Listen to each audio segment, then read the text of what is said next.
Hi everyone, welcome back to Diksha's education hub. तो अब हम फाइनल स्टेजेस की तरफ जा रहे हैं और ग्रेट लीप फॉर इंडिपेंडेंस के बारे में हम पढ़ेंगे। बहुत सारी यूनिफिकेशन होने वाली है, बहुत सारे नेशनल इवेंट्स होने वाले हैं पोस्ट 1939। और क्या टाइम था ये? वर्ल्ड वॉर 2 का। और बहुत सारे कॉन्फ्लिक्ट्स आ रखे थे जहाँ पे INC, Indian national Congress, disagree कर रही है विद ब्रिटेन कि आप इंडियन ट्रूप्स को लेके जा रहे हो बिना उनकी परमिशन लिए, वो चीज़ गलत है। और वहीं पे जिन्ना सपोर्ट कर रहे हैं ब्रिटेन को, क्यों कर रहे हैं? बिकॉज उनको पता है अगर पार्टीशन करवाना है तो ब्रिटेन विल सपोर्ट देम। और उसके अलावा गवर्नमेंट ऑफ इंडिया एक्ट 1935 का पास हो चुका है, और जिसके तहत पे बर्मा को भी सेपरेट कर दिया गया है। बर्मा जो था म्यांमार आज का 1935 में सेपरेट हो चुका था फ्रॉम द ब्रिटिश इंडिया। इसके अलावा कई जगहों पे हमें बाई कैमरल सिस्टम देखने को मिल रहा है, यानी कि 2 हाउसेज एट पर्टिकुलर प्रोविंस, और साथ में प्रोविंशियल ऑटोनमी असाइन कर दी गई है। तो अब देखो 1939 के बाद क्या हुआ। कुछ नेशनल इवेंट्स होंगे, क्या क्या स्टेप्स ब्रिटिशर्स ने लिए और क्या क्या उनके अगेंस्ट कांग्रेस के रिस्पॉन्स रहे। पहले तो ब्रिटिशर्स ने क्या किया, इंडियंस को ड्रैग कर दिया वर्ल्ड वॉर 2 के अंदर 1939। तो इसके तहत आप देखोगे कांग्रेस मिनिस्ट्रीज ने क्या किया, रेजिग्नेशन दिया फ्रॉम द ब्रिटिश गवर्नमेंट। फिर आता है अगस्त ऑफर का ईयर याद रखेंगे आप, 1940 था। जैसे ही अगस्त ऑफर आएगा तो आप देखोगे इंडिविजुअल सत्याग्रह आएंगे फ्रॉम द कांग्रेस वाली साइड। पहला जो इंडिविजुअल सत्याग्रह था वो किसने इनिशिएट किया? महात्मा गांधी जी ने किया। उसके बाद आएगा क्रिप्स मिशन का ईयर है 1942। आप देखोगे कि Quit India movement as a response निकल के आएगा। अभी पढ़ना है इनके बारे में, ये जस्ट हेडिंग्स हैं, एक कनेक्टिविटी बनाई हुई है कि किसका रिस्पॉन्स क्या निकलने वाला है। और साथ में 1944 में राजा गोपालचारी फार्मूला आने वाला है। तो ये क्रिप्स मिशन के अगेंस्ट रिस्पॉन्स आया था फ्रॉम द कांग्रेस साइड। इसके अलावा Wavell plan, very important, Punjab के अगेंस्ट सिविल सर्विस में ये भी पूछा गया था। वेवल प्लान, जो वेवल प्लान था ये कहीं ना कहीं कॉन्फ्लिक्ट को रिजॉल्व करने के लिए लाया था, और इसी के तहत शिमला कॉन्फ्रेंस भी आता है 1945 में। इसके बाद अगले ही साल कैबिनेट मिशन आ जाता है 1946 का, जिसके तहत interim government of India ready हो जाती है और कॉन्स्टिट्यूएंट असेंबली बिठा दी जाती है 1946 को। अभी आप देखोगे कि जो कॉन्स्टिट्यूशन है अभी उसको हम लिखेंगे पर जब आज़ाद हो जाएंगे तब। इसके अलावा वर्ल्ड वॉर 2 हो चुका है शुरू इन द मंथ ऑफ सितंबर 1939 का टाइम पीरियड है, जिसमें ब्रिटेन एक अलाय था किसका? फ्रांस और यूएस का, और Soviet Union against the axis power of Italy, Nazi regime, Germany and Japan. इन सब के अगेंस्ट एक ही दल में है ये सारे, बाकी अगेंस्ट किसके हैं? तो इटली, जर्मनी एंड जापान के। अब जैसे ही वर्ल्ड वॉर 2 का आउटब्रेक हुआ तो फाइनल फेज चल रहा था इंडिया के स्ट्रगल का, जहाँ पे इंडिया इंडिपेंडेंस के बिल्कुल पास में पहुँच चुका है, वहीं पे वर्ल्ड वॉर 2 भी शुरू हो जाता है। तो कांग्रेस ने 2 बेसिक कंडीशंस अप्लाई कर दी, एक कि इंडिया के कोऑपरेशन होगी वर्ल्ड वॉर 2 के अंदर ताकि और ज़्यादा एक्सपेडाइट हो सके प्रोसेस ऑफ इंडिपेंडेंस। सबसे पहले 2 कंडीशन में सबसे पहली कंडीशन थी कॉन्स्टिट्यूएंट असेंबली की, कि जो कॉन्स्टिट्यूएंट असेंबली है वो अपना एक डिज़ाइन बनाएगा कि कैसे हमारा पॉलिटिकल फ्रेमवर्क चलेगा ऑफ फ्री इंडिया, तो इसके ऊपर फोकस करेगा। Constituent assembly was the first condition. दूसरी जो कंडीशन थी वो थी रिस्पॉन्सिबल गवर्नमेंट। अभी तो इंटरिम गवर्नमेंट ही बनेगी, क्योंकि उसके बाद जब आज़ाद हो जाएंगे तो इलेक्शंस वगैरह कंडक्ट करे जाएंगे। तो रिस्पॉन्सिबल गवर्नमेंट का मतलब है ये एस्टेब्लिश कर दी जाएगी सेंटर लेवल पे जितना जल्दी हो सके। तो 2 कंडीशंस रखी गई कि इंडियन ट्रूप्स ले जाओ वर्ल्ड वॉर 2 में, कोई एजिटेशन नहीं आएगी फ्रॉम द इंडियन साइड अगर आप 2 कंडीशंस को मान लेते हो। एक कंडीशन थी कॉन्स्टिट्यूएंट असेंबली की और दूसरी कंडीशन थी रिस्पॉन्सिबल गवर्नमेंट की।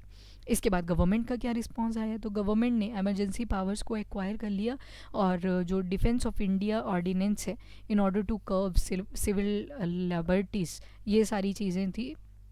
एमरजेंसी पावर वही जो आज के आप कहाँ पे पढ़ते हो, आर्टिकल नंबर 352, फिर इसमें 4 ऐड कर लो, एक और आर्टिकल है 356, इसमें 4 ऐड कर लो, आर्टिकल आ जाएगा 360। ये नेशनल इमरजेंसी आएगा, ये स्टेट इमरजेंसी आएगा, और फाइनली 360 पे फाइनेंशियल इमरजेंसी। फाइनेंशियल इमरजेंसी आज तक इंडिपेंडेंट इंडिया में आप देखोगे कुछ नहीं एप्लीकेबल हुई।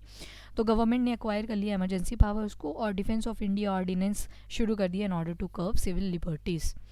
अब डे ऑफ डिलीवरेंस याद करो, जिन्ना जी ने सेलिब्रेट करा था 22 दिसंबर 1939 को as a day of deliverance, क्योंकि कांग्रेस के जो मिनिस्ट्रीज थी उन्होंने रेजिग्नेशन दे दिया था, तो जिन्ना सेलिब्रेशन में चले गए डे ऑफ डिलीवरेंस में बाई जिन्ना और मुस्लिम लीग, और जो भीमराव अंबेडकर साहब का भी उनको सपोर्ट था, क्योंकि यहाँ पे दोनों ही फेवर है ना सेपरेट इलेक्टोरेट के। खैर बात तो हमने एक्सेप्ट कर ही ली थी, भीमराव अंबेडकर जी की भी जो आईएनसी थी उन्होंने एक्सेप्ट कर ही ली थी कि आपके लिए रिजर्वेशन हो जाएगी, पर कहीं ना कहीं जिन्ना के साथ भी सपोर्ट देखने को मिल जाता है।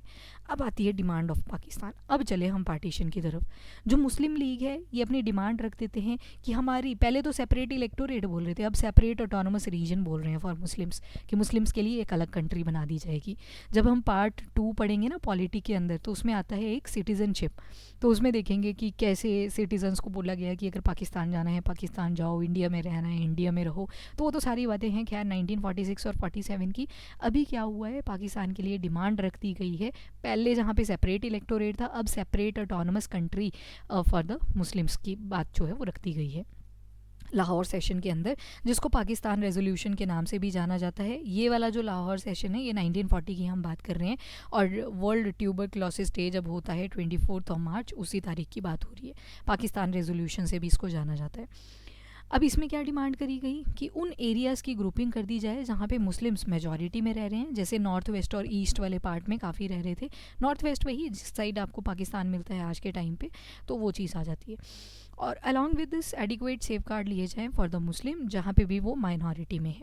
तो एक तो मेजॉरिटी वालों की ग्रुपिंग कर दो, और जहाँ पे माइनॉरिटी में है वहाँ पे उनके सेफ गार्ड जो हैं वो श्योर करे जाएँ। तो ये पाकिस्तान रेजोल्यूशन के अंदर आपको मिलेंगे। इससे पहले जो सर मोहम्मद इकबाल थे, उन्होंने सजेस्ट किया था unification of north west province. Iqbal वही हैं जिन्होंने सारे जहाँ से अच्छा भी लिखा था, ठीक है। तो इकबाल साहब कहते हैं यूनिफिकेशन पे फोकस करते हैं कि यूनिटी होनी चाहिए north western province, frontier province की, बलूचिस्तान की, सिंध की और कश्मीर की इनटू एन ऑटोनमस मुस्लिम।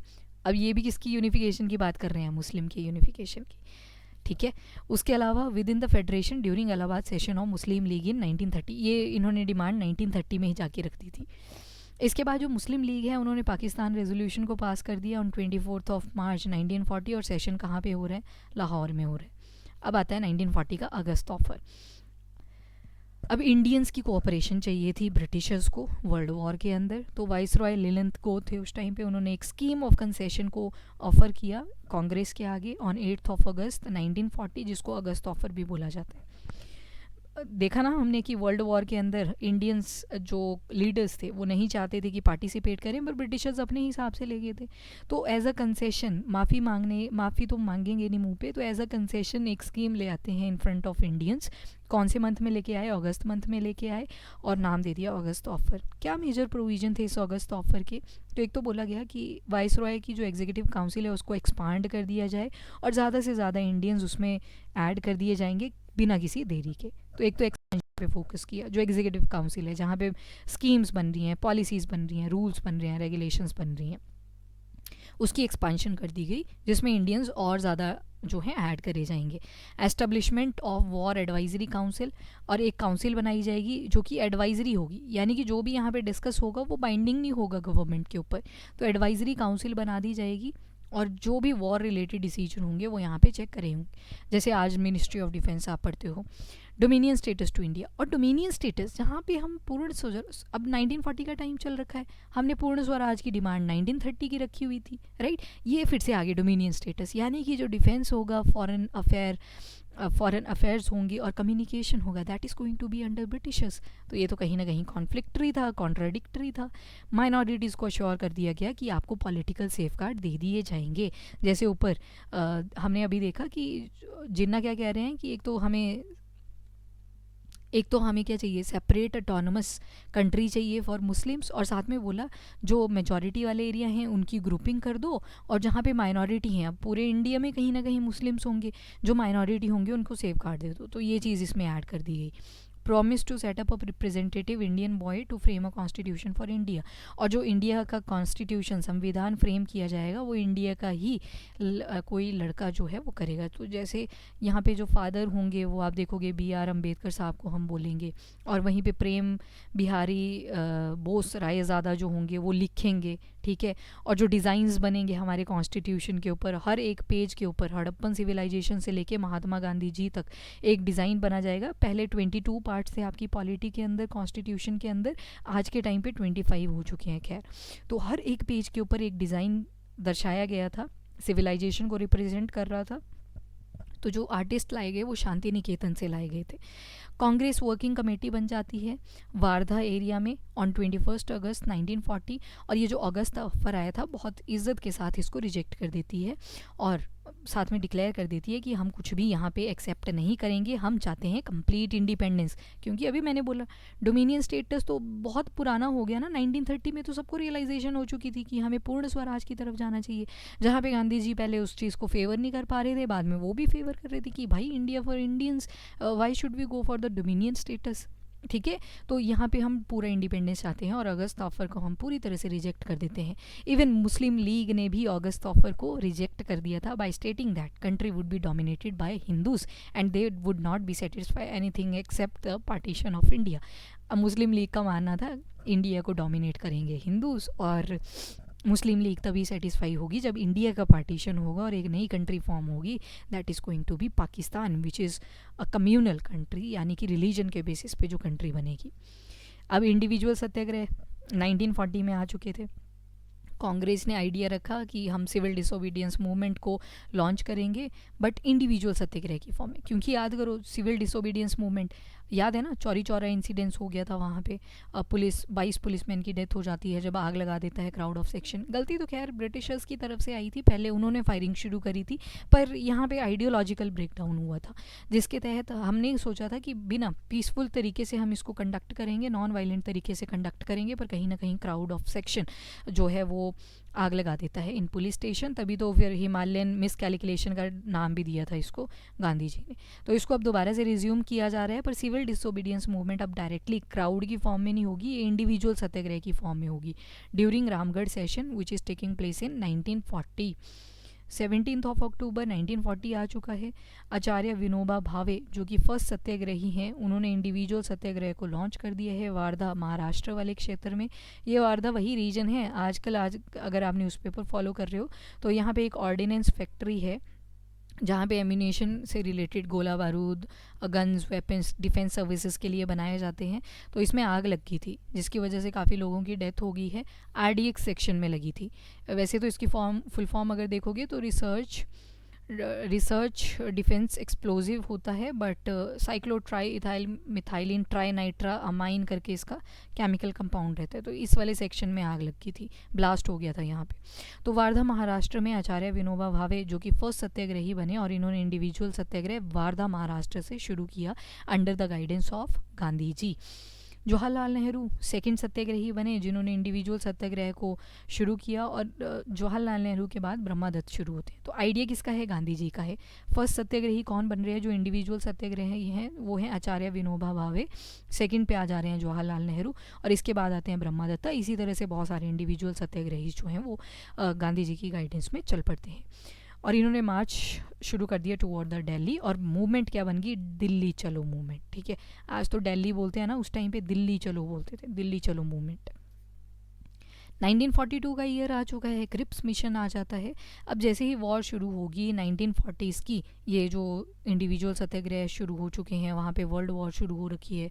तो जो वर्ल्ड लीडर हैं, जैसे यूएस के प्रेसिडेंट रूजवेल्ट हैं इस टाइम पे, वो ब्रिटिश प्राइम मिनिस्टर जो चर्चिल हैं उनके ऊपर प्रेशर डालते हैं कि इंडिया के साथ कोऑपरेट करें इन द वॉर, ऐसे अपनी मर्जी से इंडियंस को मत लेके जाओ, do cooperation. Consequently British prime minister वो सर स्टैफोर्ड क्रिप्स को भेज देते हैं, एक मेंबर ऑफ पार्लियामेंट थे ये फ्रॉम द लेबर पार्टी, और एक प्रपोजल ले जाते हैं इंडिया को। अब देखो नाम क्या है? Sir Stafford Cripps. तो ये भेजे गए कहाँ? इंडिया भेजे गए, तो इसी वजह से नाम पड़ गया क्रिप्स मिशन। कोऑपरेशन करनी थी इंडियंस के साथ। अब क्रिप्स मिशन के तहत क्या क्या ऑफर दिया गया था? तो एक तो डोमिनियन स्टेटस, अगेन वहीं पे आ गया कि हम ग्रांट कर रहे हैं आपको डोमिनियन स्टेटस, यानी कि जो डिफेंस है, फॉरेन अफेयर्स हैं, कम्युनिकेशन है, ये अभी भी ब्रिटिशर्स के अंडर रहेंगे, बाकी आप इंडिपेंडेंस हो जाएंगे आफ्टर द वॉर। लगता है आपको ये एक्सेप्ट होने वाली थी चीज़? Of course no. India would be free to decide about its membership, Commonwealth का हिस्सा रहना है, यूएन के साथ रिलेशंस रखने हैं, बाकी इंटरनेशनल बॉडीज़ के साथ रिलेशन रखने हैं, वो उनकी चॉइस रहेगी। इंडियन लीडर्स को राइट दे रहे हैं, यहाँ पे हमें ब्रिटिशर्स राइट दे रहे हैं as per the Cripps mission कि हम अपनी कॉन्स्टिट्यूएंट असेंबली बना सकते हैं जिसके जो मेंबर होंगे उनको ब्रिटिश प्रोविंस सिलेक्ट करेगी और नॉमिनेट करेगी प्रिंसली स्टेट्स के अंदर। कोई भी province which is unwilling to accept the new constitution will have the right to sign an agreement with the British government. अगर कोई भी ऐसा पर्सन होगा जिसको न्यू कॉन्स्टिट्यूशन को एक्सेप्ट करने में कोई दिक्कत आ रही होगी तो उनको एक एग्रीमेंट साइन करना पड़ेगा ब्रिटिश गवर्नमेंट के साथ। और इसी टाइम पे जो डिफेंस और बाकी के मिलिट्री ऑपरेशंस हैं वो किसके अंदर रहेंगे, ब्रिटिश गवर्नमेंट के। वही तो मतलब है डोमिनियन स्टेटस का, कि जो डिफेंस है, आपके फॉरेन अफेयर्स हैं, कम्युनिकेशन है, वो भी ब्रिटिशर्स के अंडर है। लगता है आपको ये क्रिप्स मिशन जो था वो पास होने वाला था? नहीं होना था, फेलियर था इसमें। तो ये तो ऐसे हो गया कि आग में आप घी डाले जा रहे हो। तो जितने भी प्रपोजल थे क्रिप्स मिशन के द्वारा दिए गए, वो कांग्रेस और मुस्लिम लीग दोनों ने ही बाइज्जत रिजेक्ट कर दिए। गांधी जी ने क्रिप्स प्रपोजल को बोला post dated cheque on failing a bank, कि आप एक खाली चेक पकड़ा रहे हो, बैंक जब फेल हो चुका है तब दे रहे हो चेक की जाओ वहाँ से पैसे निकलवा लो। तो ये जो क्रिप्स मिशन था that was a huge failure. Quit India movement आता है 1942 में। जैसे ही क्रिप्स मिशन का फेलियर हो जाता है अप्रैल 1942 में, तो जो इंडियन नेशनलिस्ट लीडर थे उन्होंने रियलाइज़ किया कि जो ब्रिटेन है is in no position to exceed any substantial amount of power to India. अब क्विट इंडिया मूवमेंट कब आ रहा है? 1942।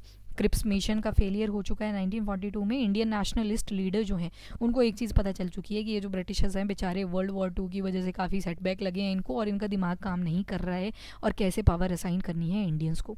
गांधी जी ने एक रेजोल्यूशन ड्राफ्ट कर दिया जिसके अंदर प्रोविजन था to launch a non violent non cooperation movement, जिसके तहत ब्रिटिशर्स को कंपेल किया जाएगा कि वो इंडिया से विड्रॉ करें। अब यहाँ पे ब्रिटिशर्स को भगाने के ऊपर हम फोकस कर रहे हैं। अब आएगा आपका अगस्त रेजोल्यूशन और क्विट इंडिया मूवमेंट। इसको देखते हैं नेक्स्ट लेक्चर में। अभी इतना ही डाइजेस्ट कर लो, क्योंकि मॉडर्न हिस्ट्री में पढ़ाने को तो मैं कितना 5 घंटे की भी क्लास ले लूँ, पर कनेक्टिविटी तभी बनेगी अगर आप प्रॉपर रिवाइज इसको साथ में कर पाओगे। तो अगस्त रेजोल्यूशन से हम शुरू करेंगे इन द नेक्स्ट लेक्चर। अभी के लिए इतना ही। सो अगेन आप टेलीग्राम चैनल को ज्वाइन कर सकते हो, वहाँ पे एक गूगल फॉर्म अवेलेबल है जिसको अगर आप फिल करते हो तो you will get a plenty of courses. ऐसे नहीं है कि सारा ही कोर्स आपको परचेज करना पड़ेगा, you can go for the individual course. So आज के लिए इतना ही। Thank you everyone. If you are new to the channel do subscribe. Have a nice day, keep studying and keep watching.